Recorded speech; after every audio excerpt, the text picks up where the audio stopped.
Welcome back to Wake Up America. I'm Allison Maloney with Newsmax columnist and college professor John Burnett. Great to be with you today. So our next guest is an award-winning professor who's exposing the dangers of radicalization, cancel culture, academic censorship, and the growing influence of socialists on our nation's education institutions. For more, let's bring in the author of Brutal Minds, The Dark World of Left-Wing Brainwashing in Our Universities, Dr. Stanley Ridgley. Doctor, thank you so much for joining us to talk to us about what's going on in American universities. I have a daughter who is a junior, and I have to say, I'm nervous about sending her to college in a year and a half because what she's going to learn and what these professors are going to talk about.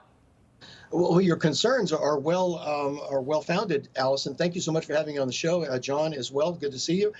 Yeah, there is a growing movement on the college campuses that have been growing since early in the century, the last 20 years, to destabilize the belief systems of our college students, to decouple their relationship with their parents and their friends, and to basically replace their belief system with one that is grounded in critical consciousness, which is short form for a socialist belief system. There are really only two places in America where brainwashing is practiced to a greater or lesser extent. That is modern American cults and social justice education on the college campuses. And it's really a scourge, and I hope that Brutal Minds can help to put a stop to it. Well, Doctor, I've been trying my best. I teach at a liberal university. I teach business management for the past 6 years. And, at the start of every class, I always tell them, look, we don't do socialism here. And so far, so good, right?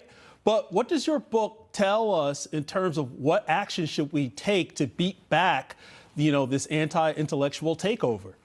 Well, I also teach business management as well, and I don't do socialism either. But the problem, I think you know as well as I do, especially there in New York, that the problem is on what I call the soft side of campus. So when this type of thing starts to raise its ugly head, I think that one of the most important things we should recognize is what's going on and how it's being used, because no one comes through the door saying, "Hey, I am evil and I'm here to corrupt your values." No one says that. They come with smiles. They come with exhortations to trust them, to exhibit trust, and that way break down the student's sense of identity and to undermine their belief system that they probably they brought from home, and replace it with this Marxist, neo-Marxist critical theory. What students can do, what parents can do, is to become involved in their students' education, to stay connected, to question. Student affairs people on campuses, as you know, John, don't like parents who are involved in their students' education, who are asking too many uncomfortable questions. Students can recognize by certain lingo that's being used, can recognize by how they're behaving, what kind of situation they're in. You can see the markers, the tells of ideology, and you know what your rights are because you don't hand over your individual rights your constitutional rights when you walk through the door of higher education. So becoming informed of who these people are, what they're about, who they're targeting, and how they do it is the first step to defending oneself against it. Yeah, it's not just happening in colleges, it's happening in public schools too, and I know they don't like when parents get involved.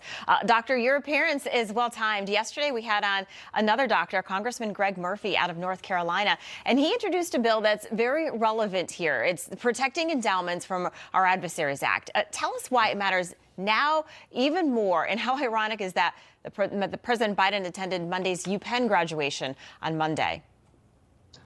Well, we should always be alert to foreign interference in our education system, because our education system is the best in the world still, even though I think that in certain aspects it's in decline because of the actions of bureaucrats on our college campus, based in what are student affairs offices. But this foreign interference is can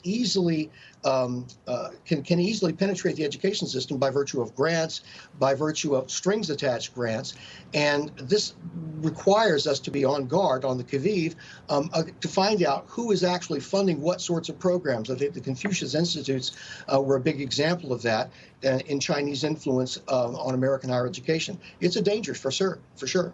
All right, Dr. Stan Ridgley, thank you so much. Great book. Can't wait to read it. Appreciate it. And a reminder, Dr. Stanley's book, Brutal Minds, The Dark World of Left-Wing Brainwashing in Our Universities, is available everywhere books are sold, or you can save some time. Go to the link on the screen now and order it on Amazon today. It will take you directly to Amazon's page to order the book. You're watching Wake Up America. We'll be right back.